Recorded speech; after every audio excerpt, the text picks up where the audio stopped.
peace, only war.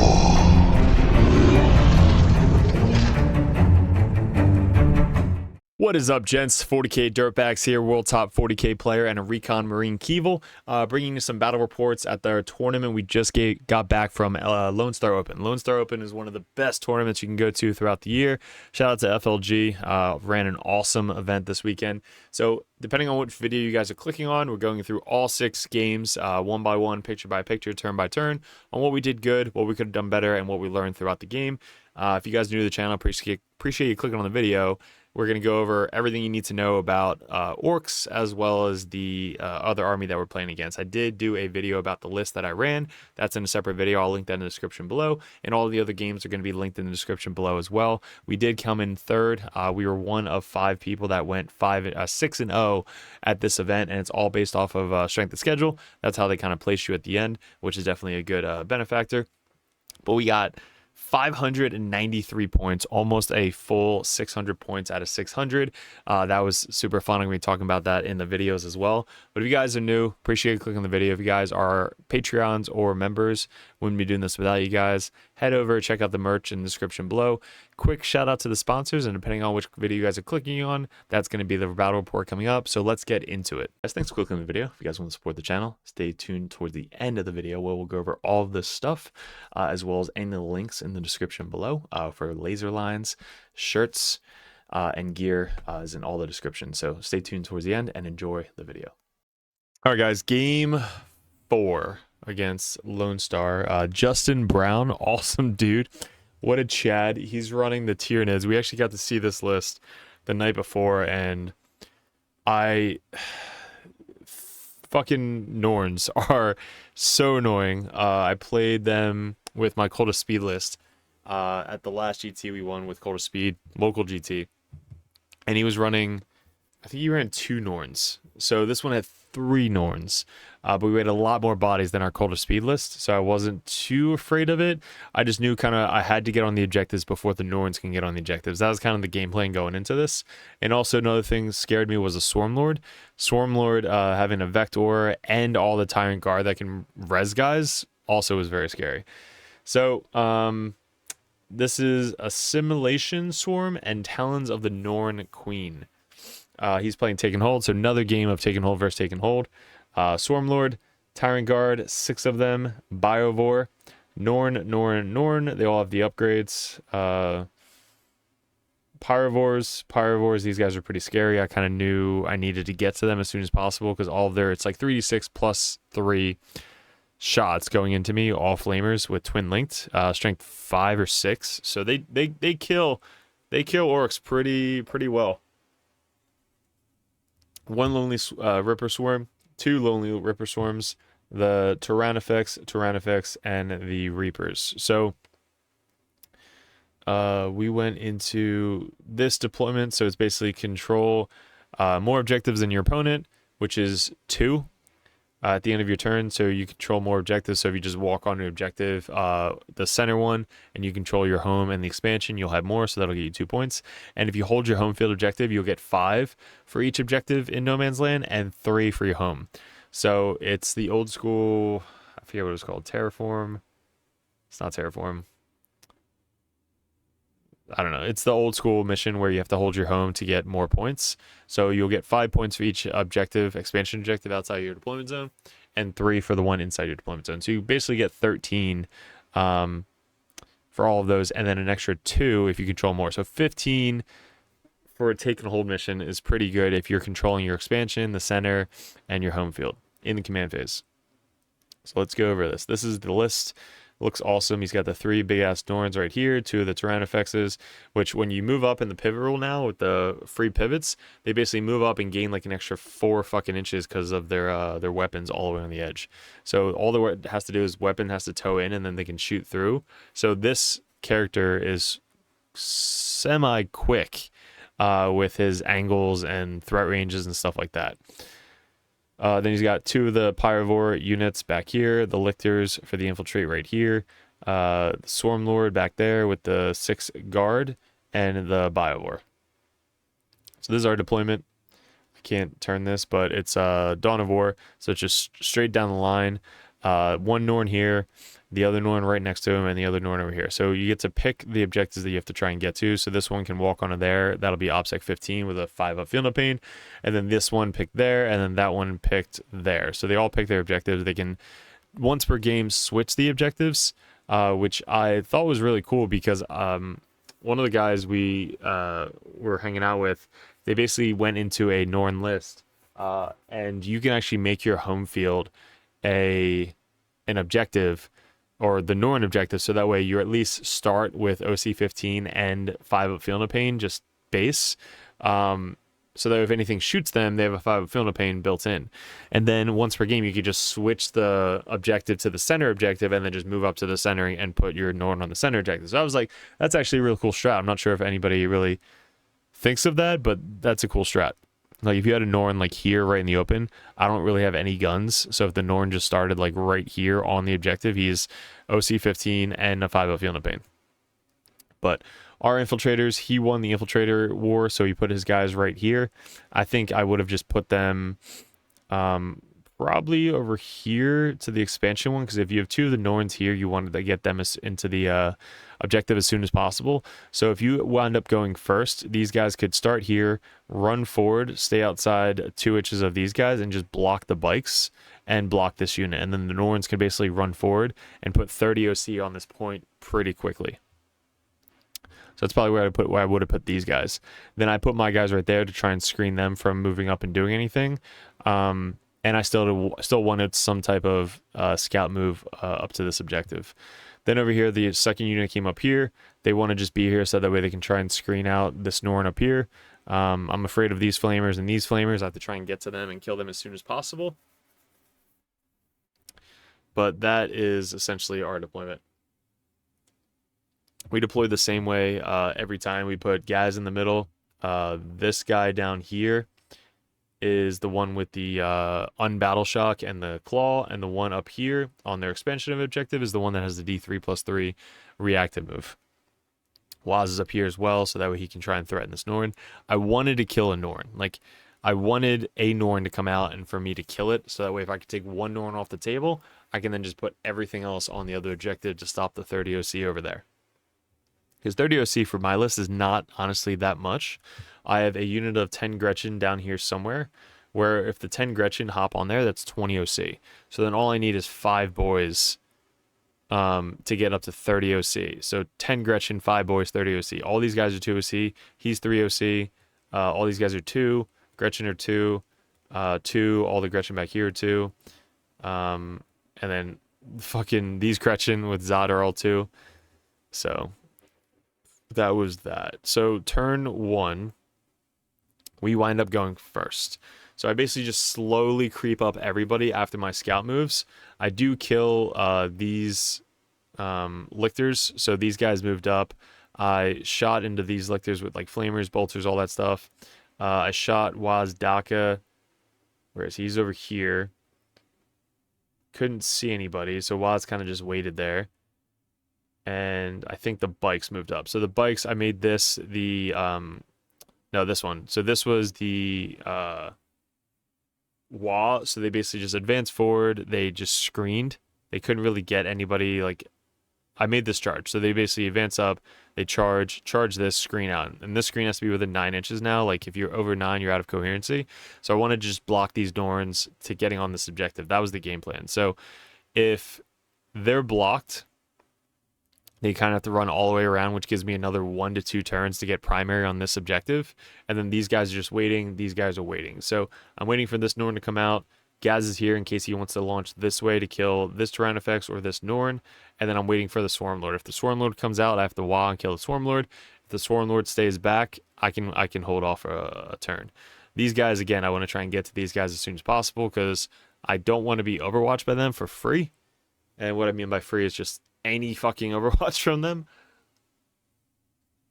And that's that. So turn 1, his turn 1.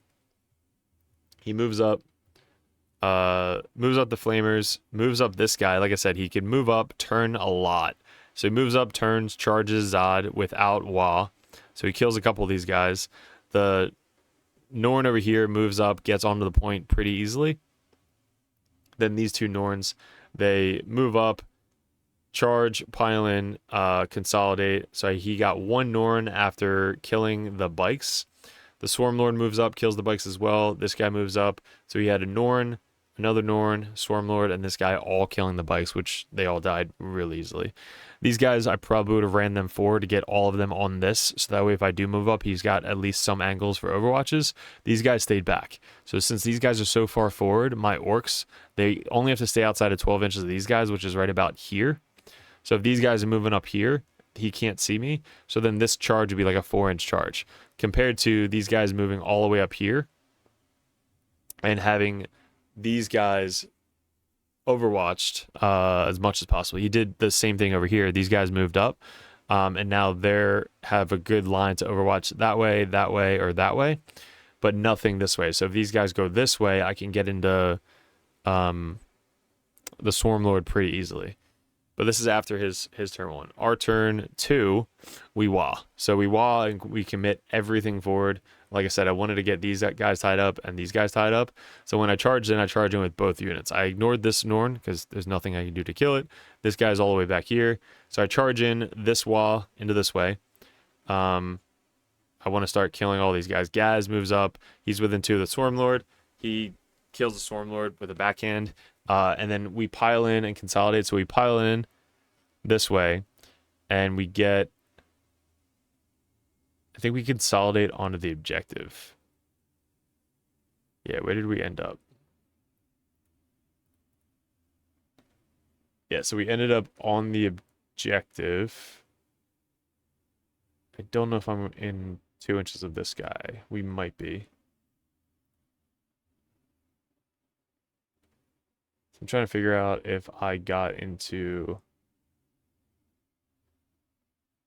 Yeah, I might be in combat with these guys. Yeah, because this is the charge, and then we pile in. So this guy piles in here, doesn't base, Gaz bases. So this guy piles into here, and then I have to stay within 9 of this guy. So they all scooch up a little bit. And then after we kill them, we consolidate into this guy. Because it looks like after our pile-in, we're able to pile in and tag this guy.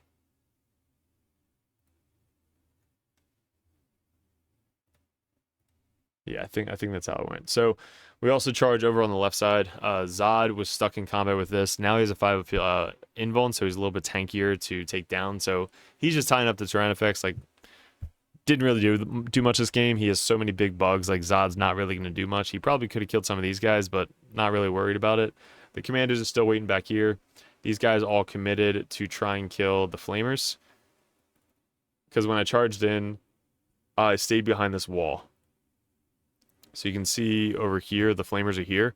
So these guys, they ran this way. So I think I rolled like a 5 or something. They ran 11 this way behind this little wall right here. So that way these guys couldn't see me. And on the other side of this wall to them was only a 7-inch charge. So when I made the charge, I charged into just these guys. I didn't pick the Norn. I consolidated into the Norn afterwards, like after all these guys died. Once these guys died, I consolidated into the Norn. The Norn had some extra free attacks. So the Norn killed a couple of the boys, but I was able to keep enough on the point to stop primary. So these guys are holding down primary here. This guy's stuck up in combat here with a bunch of aggression on the point. Gaz kills everything, ties up this flamer unit. And then over here, these guys are kind of just like there to wait for the impact of the 2 Norns. If I can keep as much OC on this point as possible, I did run up my Gretchen, so I have 2, 4, 6, 8, 10, 12, 14, 16, 17 OC right there. 18, 19, 20, 21, 22, 23, 24, 25 without any pile-in and consolidates. So I have 25 OC before he got there. Once he gets there, I'm able to res some guys and make more OC on the point. So that was the game plan. So the game plan, kill the flamers, kill the Swarm Lord, tie up everything else. so he's got 2 big bugs, don't care about them. 3 Norns, got out to OC them, and then that's it. And basically everybody else kind of just running around doing actions. So this is the end of my turn. He did counter over here, so the Norn did get into me over here. He did kill a lot of this unit because the Norns actually have a bunch of attacks. I think it's like 10 attacks each. So he kills them all the way down. We kill those guys. We actually leave one up there. No, that's the Biovore. Never mind. And he kills them all down to the War Boss, the Pain Boy. 1, 2, 3, 4, 5, 6, 7 left. And same thing over here. We have 2, 4, 6, 8, 10, 12, 14, 16. Yeah, we still have a lot left over here. And then Gaz unit's fine. Waz charged in, killed like 1 or 2, and then consolidated on the objective. So I stole his home field objective as well. So his primary is not doing as well as our primary. This is his objective. We finished off the rest of the flamers over here. We actually killed this big gun bug here with Gaz. So all he has left is the Norn over here, which these guys fell back this way. So they're kind of like moving back to the home field. I'm kind of giving up on this side of the table to really focus on his home field and this side of the table. So I gave up on this side. All I have left there are commandos and a couple Gretchen and Zod, and that's it. So he's going to out-OC me over here, but then I'm running to his home field just to try and steal his home field and claim that, because his 15 OC is on this point, not his home field. So I'm like, all right, if I just camp his home field, I have control this, control this, control this, so that's 5, 10, 15. That's really all I need. I could just give up on this side of the table and run away. And then after this Norn knocked over, so he automatically dies. There's no takebacks on that. So this guy died. I'm just kidding. He got res back up, brought back to the table. So he's got 30 OC. We have 2, 4, 6, 8, 10, 12, 14, 16, 18, 20, 22, 23, 24, plus 10, 2, 4, 6, 8, 10, 12, 14, 16, 17. So 24 plus 17. He's not stealing this. He's not stealing this. He is stealing this. So he's got this left. And look, we ran our fucking home guys to this one as well. So we have 2, 4, 6, 8, 10, 12, 14, 16. Now, the Shadows in the Warp actually came into play here. But what helped was we had sticky on everything. So this guy right here being able to unbattle shock people was great. So I think one of the turns, he unbattle shocked Gaz's unit, and then Gaz's unit was able to advance forward the auto 6 and kind of charge in. And then everybody else rolled over their 6s because he doesn't have a -1 in this one. The last game has a -1, which is scary. But then everybody else kind of like re-battle shocked the rest of the game. But Shadows of Warp didn't play a huge factor in this game. But this is the end board state. So he still has 1, 2, 3 Norns left. This guy fell back this way. 3 Norns in this guy. 4 big bugs. I'm not going to kill anything. I'm just going to basically camp on the objectives and keep rezzing orcs wherever I need it. So if you guys are going into Norns and you have screens like bikes or something like that, you want to get to them into the Norn's face, not necessarily charging them, but like screen them out for a turn. So that way you can put as many bodies on the point as possible. So that way it's going to take them a turn or two to get to that objective. And at that point, you should be ready to wah to get into and kill one. One of you guys can kill a Norn before it gets to the objective. But if not, even if he is on the objective, I think a full unit of Gazbrick can take down a Norn with lethal and sustain on 5s. Also, there's a full rerolls to wound strat as well in this detachment. So charge in, fucking all hitting on 2s, critting on 5s with lethal and sustain, and then wounding on 5s with full rerolls to wound. AP 1 on all the little guns, AP wounding on 4s with the big power fists, and then Gaz wounds on 2s. So yeah, you could definitely kill a Norn with Gazbrick. But anything I would change about this list or this table? No, I think I did everything I possibly could with trying to screen out these guys. The only misplay, I think, for him was not running these Byrivores forward more, committing the Swarm Lord too far forward for Gaz, like super easy charge. I think this guy falls over this way and screens Gaz's unit this way. So you use this guy as a screen because he's not really going to do much in this battle. So you hazard, you walk over him, you hazard, you go this way, and you just kind of screen as wide as you possibly can. And then Swarmlord can stay back here, kill these guys, and then pile back a little bit onto the objective to stay away from Gaz. Because then if I commit Gaz to kill this big thing, well, now Gaz is in the way of the Swarmlord. Swarmlord can move up and then just precision out the Pain Boy or Gaz. The Norns did fine. They cleared this pretty easily and then got to this point anyway. And then this thing did its job by holding Zod in its place. If Zod wasn't tied down, Zod literally would have just advanced forward and taken out all this chaff by himself on the home field. So that was pretty smart play going this way. And staying out of charges of Gaz, because I don't have any fallback and charge strat. So if I do counter like these guys, it wouldn't be good for me. So if this guy moved up, pivoted, and then charged the Gretchen and then piled into the boys, that actually would have been a good play as well, because not all the boys are going to get into this guy and he's not going to die. So I then would have 2 units tied up with this one character here. And then all these guys run forward, set up for the flamers. These guys run forward, set up the flamers. Swarmlord goes this way, and then you start pivoting to this side of the table. So all these guys are just pivoting over this way to get onto this objective, and then you're going to start killing Gaz. If you can kill Gaz, I can't kill I mean, I can't really kill the Norns anyway, but I can't really threaten you at all with the Norns if you kill Gaz. And that's what the Swarmlord's job is to do. Plus the Vect fucks over Orcs a lot. So, and these guys slap. These Tyrant Guard in combat, they hit fucking hard. So yeah, that would be the biggest differences for us. There's really nothing I could do for this. I think we did everything that we possibly did for everything that he showed us. So all in all, great game. Let me know in the comments below what you liked, didn't like, how we can improve on the channel. If you guys want to check out the merch, we actually have, I'm wearing the Cypher shirt. This is sick right there. So if you guys want to check that out, we have a Makari shirt as well that says the Dirtbags on it, and the Gaz shirt as well. So check that out. In the description below, there is the book, Keevil's book, which is about Warhammer 40k Tabletop, but not about Warhammer 40k Tabletop. It's his own life experiences and what really got him into 40k and the mindset behind it on putting everything that you need to think about in personal life into the game and the game into the personal life. It's a really, really cool read. So go check that out in the description below. Support him. And yeah, let me know in the comments what you liked about this and how to improve on the future games moving forward. So guys, appreciate it. Good luck. And we'll see you in another video. Actually, game 5. Fucking this was the funnest game all weekend. So I cannot wait to talk about this game.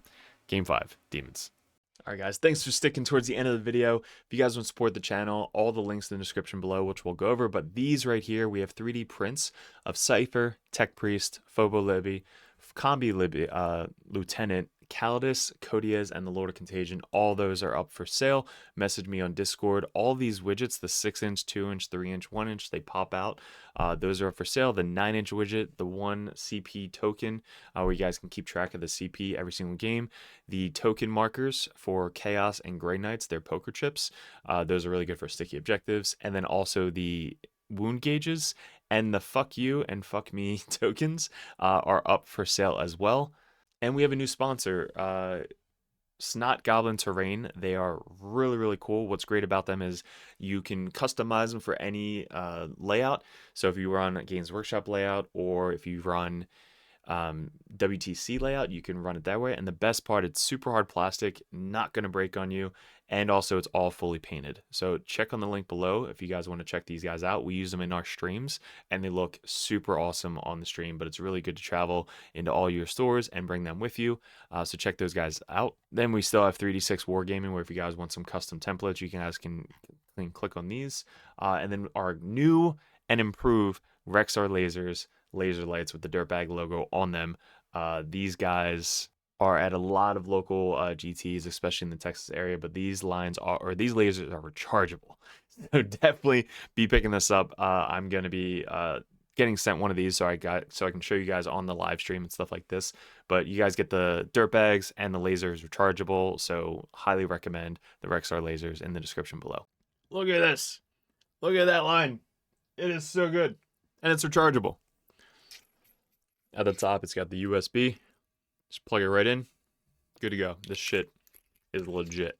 And lastly, guys, the merch store. This I love seeing at GTs. When you see it across the room, you see your own logo, which is so cool. It's the red, white, and blue. We have the hats as well. They're all flex fit with the Dirtbags logo on the back. I just love wearing backwards hats. But all of these are available in the Printify shop. It's print to order, so you can get all these shirts, different sizes, different colors.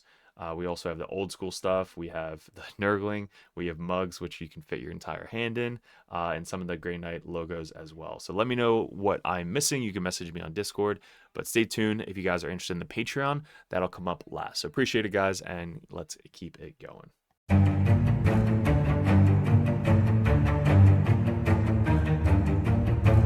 What is up, gents? 40k Dirtbags here. If you guys are interested in joining the Dirtbag Nation over at patreon.com, you get a bunch of perks. What we did in 2024 was we really expanded. I had traveled a ton and I played my ass off in 40k. Right now we're ranked #1 best player in the United States on ITC rankings. We were the #1 Chaos Space Marine player in the world this year in 2024. 2 years ago, we got ranked #1 Grey Knight player in the world, and this year we're probably going to go into Death Guard, hopefully when the new Codex comes out, or Emperor's Children. But you guys, if you guys want that head coach or that coach always in your corner, just to ask questions, bounce ideas off, that's what the competitive Dirtbag and the Dirtbag Nation is all about. If you guys want to support the channel, you head over to patreon.com. You can join the Just a Car tab, which is $5 a month. You guys get access to the Discord Patreon tab.